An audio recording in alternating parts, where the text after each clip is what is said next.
My favorite quote, nothing changes if nothing changes. Yeah. I love that. That's great. Trust the bro science on that. Trust the bro science. Nothing changes if nothing changes. Nothing changes if nothing changes. You want to lose weight? Well, it's not going to change until you change. You know, the whole thing. You want to be successful on YouTube or whatever, you got to make the right changes. You got to put the work in. Yeah. That's what I'm going to be talking about with Dan. What you guys don't understand is Star Wars Theory, Jeremy, Ryan, Gary, Dan, Vasc, Beardo, everyone that I've ever talked to that is successful on YouTube, the first goings of it, there is a little luck that's injected, but man, most of these people didn't even sleep for months. It was constant work. You know, Dan tells a great story. He's like, I had two options. I can go hang out with my friends that are going out, or I can work. So you missed out on, you talk about that, missing out on parties, missing out on, missing out. But you put the work in. So then when you climb over that mountain, it's like, now I can do whatever I want. So exactly. Once you get beyond the desert into the promised land phase of your career, you'll be like, you look at that tough time and it will be like nothing. It will be like, listen, I have so much worth it. This isn't like a brag or anything, but I have successfully created 7 monetized YouTube channels. Hell yeah. That's crazy. Man. And a successful graphic novel. I mean, it's like, but there's been a lot of weeks and months where it's like, team no sleep, team no I can't go out, team my butt's staying here in this chair, like you know, I can't play Fortnite tonight because I got to do this. You know what I mean? It's like one of them things, man.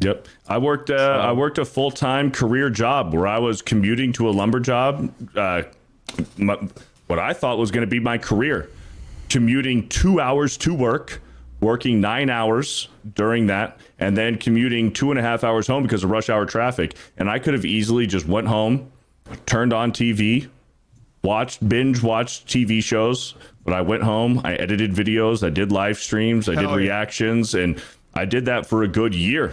And then finally, you know, like Jay said, there's a little bit of luck involved. I got on the radar of Jeremy and Ryan. I made a few sports videos on my own channel, and they're like, hey, let's bring you on. And there's hard work, talent, and luck that is involved with anything. Well, it is not just YouTube. Luck gets a little bit more easier when you put in the hard work. 100%. Yeah, I personally, and you guys are free to disagree. That's just me. I personally don't believe the luck stuff. I think our definition is different than yours, Dan. That might be a semantic. So like that's thing. Like luck is like, I'm not talking about like I take a walk with my dog and I found a $50 bill on the ground. That's luck, right? A lot of it is just a lot of it's like you put the work in hard enough, then the chips fall where they may. The word that we might be looking for is opportunity. Creating opportunity and finding opportunity. The more you work and the more you put in the hours, and you also the more you think, because a lot of people believe that working hard excludes working smart. You also need to work smart. It's part of working hard. So if you do things strategically and you act on that strategy, you will create your opportunity. You will create all the opportunity that you need. That's what I believe. Nagranal says it great. You make your own luck, which you manifest your own luck. And I don't believe in like manifestation and everything because I fear God. I'm Christian and everything. So I don't believe in like manifesting or speaking things into existence because I think there's a higher power that, has kind of control over that. But everybody also has their own free will. And when you make your own luck, it's like what Jay said. You have to put in the hours. You also have to be talented. You have to be eager and put your nose to the grindstone. And then your luck is your efforts being paid forward back to you. But it goes back to my original quote. I agree 100%. Like you said, being talented, it's like you can learn that skill. You just don't wake up and like become the best pilot in the world, right? Practice. You just don't wake up and become Tom Cruise. So there is nothing changes if nothing changes, right? So it's like you got to constantly,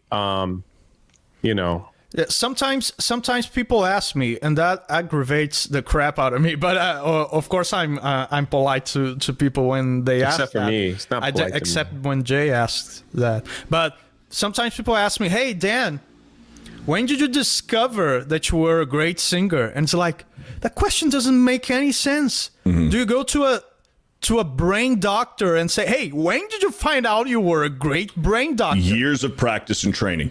Yeah, he decided to become a brain doctor. He didn't discover he was a brain doctor. He decided, and he acted consistently upon that decision.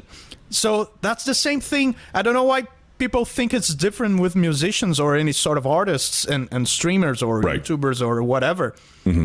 It's an action thing. It's a acquirable skill that you decide to get, that you decide to run after.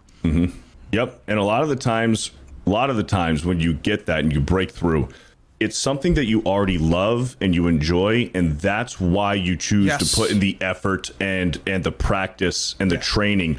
You know why? You know why? Because you need to love it to withstand the effort that is necessary to put in it to become good at it.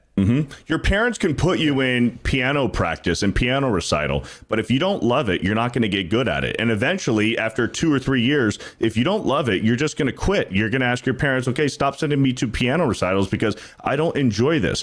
But your parents put you into piano recital and you do enjoy it. You like creating music and you do enjoy it. Well, then you're going to be light years ahead of the game because you enjoy it and you practice. And not only are you practicing with your mentor, and in this case, I'm talking about piano recital, like you practice with your mentor, but then you're going to go home and you're going to be practicing on your own piano or your own keyboard. And you're going to keep doing it after the fact, not only when you're there. You don't go to baseball practice and only practice baseball while you're at baseball practice. You're going to go home and you're going to ask your brother or your dad to go out and play catch with you, long toss. You're going to do bullpens and pitching and taking ground balls and doing hitting practice and batting practice. You're not just doing it with your team for practice, then going home and then going over the next few days until the game starts. Just hopefully everything just translates over. No, you are doing everything at home. You're standing in front of a mirror. You're practicing your batting stance. You're practicing your pitching motion. And that's because you love it. And if you don't love it, well, you're better off realizing that sooner than later,